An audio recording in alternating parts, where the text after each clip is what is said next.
Ada masa di mana segalanya terasa hancur, uang habis, orang terdekat pergi, dan harapan menghilang entah kemana. Saat itu, banyak orang tersesat, bukan karena tak punya arah, tapi karena pikirannya tak lagi sanggup menahan beban. Tapi di balik semua kekacauan, masih ada satu hal yang bisa kamu selamatkan, kewarasanmu. Dan justru itulah yang bisa jadi kunci untuk bangkit kembali. Kita nggak akan bicara soal motivasi kosong, tapi soal hal-hal nyata yang bisa menjaga pikiranmu tetap utuh, meski hidup terasa benar-benar runtuh. Kalau sekarang kamu sedang ada di titik itu, atau takut suatu hari akan sampai ke sana, mari kita bahas bersama. Bagaimana caranya tetap waras saat hidup benar-benar kacau. Kadang, hidup terasa kayak puzzle yang tercecer di lantai. Berantakan, nggak jelas bentuknya, dan bikin frustrasi. Tapi justru di momen seperti itu, langkah pertama yang paling penting bukan cari solusi, tapi terima kenyataan. Hidup memang sedang kacau. Kita sering menolak realita. Aku harusnya bisa lebih baik. Ini nggak boleh terjadi. Tapi semakin kamu melawan, semakin sakit rasanya. Menerima bukan berarti menyerah. Itu berarti kamu berhenti pura-pura. Berhenti menyangkal, kamu mulai jujur, iya aku sedang hancur. Dan itu nggak apa-apa. Saat kamu bisa berkata seperti itu, tanpa rasa malu, kamu sedang memeluk luka yang sebenarnya hanya ingin diakui. Dari situ, kamu bisa mulai bergerak. Pelan, tapi nyata. Karena nggak ada perbaikan tanpa pengakuan, dan nggak ada kekuatan sejati tanpa keberanian melihat kenyataan apa adanya. Pikiran adalah alat yang luar biasa. Tapi, saat kamu sedang terluka, ia bisa berubah jadi musuh paling kejam. Saat hidupmu berantakan, pikiranmu mulai berbisik. Kamu payah. Kamu penyebab semua ini. Udah, nggak ada gunanya lagi. Dan karena suara itu datang dari dalam dirimu sendiri, kamu percaya. Kamu pikir itu fakta. Padahal, itu cuma pantulan luka dan kelelahan emosional. Di saat-saat seperti itu, ingat satu hal penting. Jangan ambil keputusan besar saat pikiranmu sedang gelap. Tarik napas dalam-dalam. Dengarkan lagu yang menenangkan. Pegang sesuatu yang nyata. Bukan buat kabur, tapi buat mengingatkan dirimu. Pikiranmu tidak selalu benar, terutama saat kamu sedang jatuh. Kadang, cara terbaik menjaga kewarasan adalah dengan tidak langsung percaya dengan apa yang kamu pikirkan. Saat semuanya terasa di luar kendali, keuangan kacau, hubungan retak, kesehatan mental makin rapuh. Kita cenderung panik, kalut, dan merasa tak punya pegangan. Tapi di tengah semua itu, selalu ada satu hal yang tetap bisa kamu genggam, reaksimu. Mungkin kamu nggak bisa ubah situasinya sekarang, tapi kamu bisa memutuskan untuk bangun dari tempat tidur. Meski pelan, untuk mandi, meski rasanya nggak ada tenaga. Untuk tidak membuka media sosial hari ini, agar tak makin tenggelam dalam perbandingan. Itu semua bukan hal besar, tapi justru itulah kekuatanmu. Karena saat kamu kembali ke hal-hal kecil yang bisa kamu kendalikan, kamu sedang membangun pondasi untuk bangkit. Kamu nggak perlu membereskan semuanya sekaligus. Cukup jaga satu hal hari ini. Lalu satu lagi, besok. Dan perlahan, kamu akan merasa hidupmu tidak sepenuhnya hancur. Masih ada bagian yang bisa kamu bentuk ulang. Pelan, tapi pasti. Saat semuanya kacau, dorongan paling kuat biasanya satu, menghilang, menutup diri, menyendiri, menangis diam-diam, dan berharap semuanya selesai dengan sendirinya. Tapi justru di saat seperti itu, kamu butuh orang lain. Bukan untuk menyelamatkanmu, tapi untuk mengingatkan bahwa kamu nggak sendirian. Berbagi cerita bukan soal cari solusi. Kadang hanya perlu satu kalimat, aku capek banget, dan satu respons, aku di sini. Itu saja sudah cukup untuk membuatmu merasa hidupmu masih layak diperjuangkan. Kamu nggak harus curhat ke semua orang. Cukup satu. Satu orang yang bisa kamu percaya.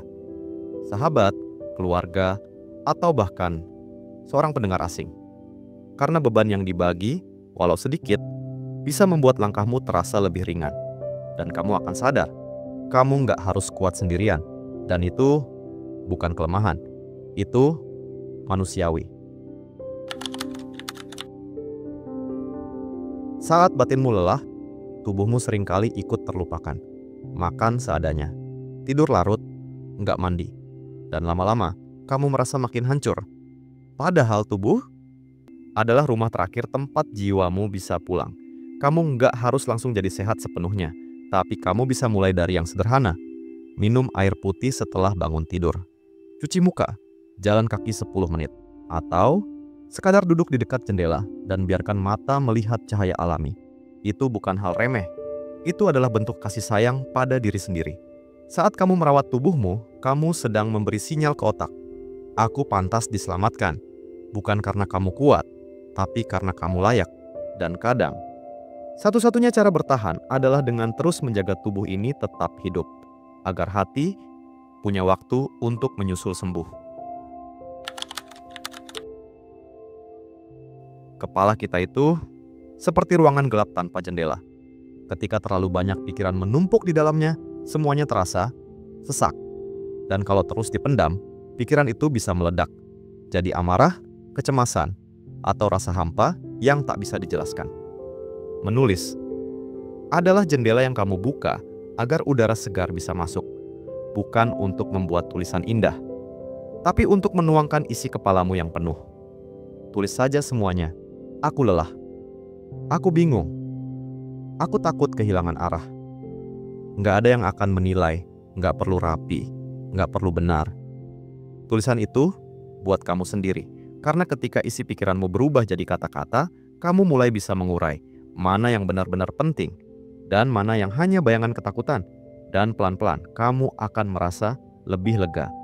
Menulis bukan solusi akhir, tapi itu adalah awal yang sangat baik untuk mengenali luka dan memeluknya dengan sadar. Saat dunia di dalam dirimu sedang berantakan, dunia luar bisa jadi racun yang memperparah. Kamu scroll media sosial, lihat orang lain tertawa, sukses, bahagia, dan kamu pun merasa, kenapa aku nggak bisa seperti mereka? Bukan karena kamu iri, tapi karena kamu merasa makin tertinggal. Dan itu bukan salahmu, itu respons yang sangat manusiawi. Maka, saat kamu merasa makin tenggelam, beranilah untuk membatasi apa yang kamu konsumsi. Unfollow akun yang bikin kamu makin membandingkan hidupmu. Matikan notifikasi. Ambil waktu untuk detox digital. Bukan berarti kamu menghindari dunia, tapi kamu sedang menyelamatkan jiwamu. Karena informasi yang masuk ke pikiranmu akan membentuk suasana hatimu. Kalau kamu terus memasukkan hal negatif, hal tak relevan, hal yang membuatmu merasa kecil, jangan heran kalau kamu makin tidak tenang. Kadang, menjaga kewarasan itu sesederhana memilih apa yang kamu izinkan masuk ke dalam kepalamu. Ketika hidup terasa kacau, waktu jadi mengambang. Pagi, siang, malam, semua terasa sama, gak ada struktur, gak ada arah, dan kamu pun merasa terombang-ambing. Tapi, di tengah badai, satu rutinitas kecil bisa jadi jangkar yang membuatmu tetap berdiri. Bangun di jam yang sama, rapikan tempat tidur, minum segelas air, tarik napas perlahan, dan ucapkan, hari ini, aku tetap mencoba. Rutinitas ini mungkin terlihat remeh, tapi justru disitulah letak kekuatannya. Ia memberi struktur, stabilitas, dan rasa kontrol di tengah kekacauan yang tak bisa kamu kendalikan. Karena saat kamu tahu ada satu hal kecil yang bisa kamu lakukan setiap hari, kamu mulai merasa, aku masih punya kendali atas hidupku. Dan dari situ, pelan-pelan, kamu bisa membangun ulang semangatmu. Jangan tunggu semuanya tenang baru bergerak. Mulailah dulu. Satu rutinitas, satu langkah. Lalu biarkan kekacauan itu, sedikit demi sedikit, mereda. Manusia itu punya kebiasaan. Saat hidup terasa berat, kita langsung bertanya, kenapa ini terjadi? Kita ingin jawaban, ingin makna, ingin alasan. Tapi kadang, hidup menolak dijelaskan saat itu juga.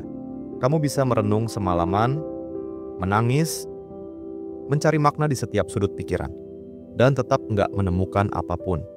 Bukan karena kamu bodoh, bukan karena kamu kurang berpikir, tapi karena beberapa bagian hidup memang hanya bisa dimengerti setelah kamu melewatinya.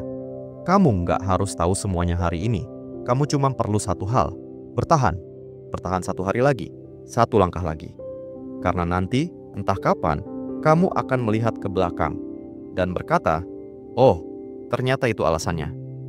Tapi untuk sekarang, cukup bernapas, cukup istirahat, dan izinkan dirimu untuk tidak tahu segalanya tanpa merasa gagal. Itu juga bagian dari kewarasan, menerima bahwa tidak semua pertanyaan harus dijawab sekarang. Kita sering diajarkan untuk jadi kuat, tangguh, sukses, selalu bisa mengendalikan keadaan. Tapi saat hidup benar-benar kacau dan semuanya terasa lepas kendali, rasa bersalah itu pelan-pelan datang. Aku seharusnya bisa mencegah ini. Aku terlalu lemah. Aku bikin semuanya rusak. Tapi kamu tahu, tidak semua hal bisa kamu kendalikan. Dan itu bukan karena kamu gagal. Itu karena kamu manusia. Kamu nggak sempurna dan kamu nggak harus sempurna. Maafkan dirimu, maafkan karena kamu sudah mencoba meski hasilnya tak seperti harapan. Maafkan karena kamu lelah, padahal orang lain terlihat kuat. Karena saat kamu bisa memaafkan dirimu sendiri, kamu sedang membuka pintu untuk pulih. Bukan untuk melupakan, tapi untuk belajar. Tanpa terus menghukum diri sendiri. Karena kamu layak sembuh, kamu layak dimaafkan. Bukan karena kamu benar, tapi karena kamu masih punya harapan. Ketika semuanya hancur, mudah sekali merasa bahwa ini adalah akhir dari segalanya. Tapi justru dari reruntuhan itulah, banyak orang membangun versi terbaik dari dirinya. Mungkin hidupmu sekarang seperti tanah longsor. Tapi kamu tahu, setelah tanah longsor, tanah jadi lebih subur. Dan kamu bisa memilih, terus meratap di puing-puing, atau pelan-pelan membangun ulang dirimu. Nggak harus langsung hebat, nggak harus langsung tersenyum. Cukup mulai dari satu pertanyaan kecil. Kalau ini bukan akhir, aku mau mulai dari mana? Mungkin jawabannya belum jelas, tapi niatmu untuk bertanya, itu saja sudah cukup jadi awal. Karena orang yang masih bisa bertanya, masih bisa berharap. Dan orang yang masih bisa berharap, belum kalah. Jadi jangan anggap kekacauan ini sebagai tanda kamu hancur. Anggap saja ini tempat kamu memulai ulang, dengan versi dirimu yang jauh lebih kuat. Kalau kamu sampai di bagian akhir video ini, itu artinya kamu masih punya harapan, sekecil apapun itu. Dan kadang, harapan kecil itu cukup untuk menyelamatkanmu. Kalau video ini terasa menenangkan, menguatkan, atau mungkin mewakili perasaanmu yang selama ini tak bisa dijelaskan, klik tombol like. Sebagai tanda bahwa kamu sedang berjuang, dan kamu tidak sendirian. Tulis juga di kolom komentar, bagian mana yang paling menggambarkan kondisi kamu sekarang? Atau kebiasaan apa yang kamu lakukan untuk tetap waras saat hidup mulai tak masuk akal? Dan kalau kamu ingin terus menemukan video yang bukan cuma motivasi sementara, tapi pengingat untuk kembali ke dirimu sendiri, tekan tombol subscribe, nyalakan loncengnya. Karena di sini kita nggak saling menggurui, kita tumbuh bersama.